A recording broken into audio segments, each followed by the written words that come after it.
আসসালামু আলাইকুম, সবাই কেমন আছেন? আশা করি ভালো আছেন। আমি আলহামদুলিল্লাহ ভালো আছি। বর্তমানে ফোনগুলো আসলে কোনোভাবে বাইপাস করা যায় না টুল ছাড়া। তো সেম অবস্থা এটারও আইটেলে 05 শেষ পর্যন্ত টুল দিয়ে করা লাগছে, কারণ এখন বেশিরভাগ ফোনে দেখা যাচ্ছে টুল ছাড়া কোনো কাজই করা যায় না। সব এখন এমন এমন ফোন আছে টুল ছাড়া হার্ড রিসেটও হয় না।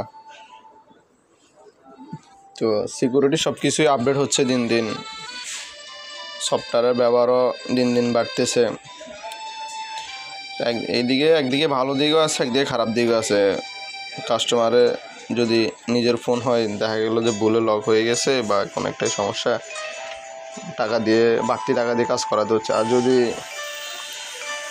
নর্মালি হয়ে যেত তাহলে যে কেউ করা যেতে পারে। তো এই ফোনটা আমার কাছে আসছিলো প্রায় 3-4 দোকান পাস করে আমার কাছে আসছে। 3-4 দোকানে দেখা যাচ্ছে হয় না, কারো কাছে টুল ছিল না, এই কারণে কাজটা করতে পারে নাই। তো পরে আমিও অনেক চেষ্টা করলাম, চেষ্টার পরে আসলে হইতেছে না, কোনোভাবেই সম্ভব না।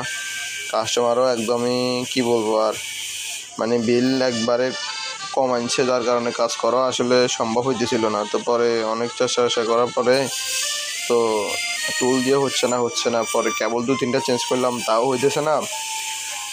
লাস্টে কী করলাম অরিজিনাল যে ফোনের কেবল দিছে, পরে কাজটা হয়ে গেছে।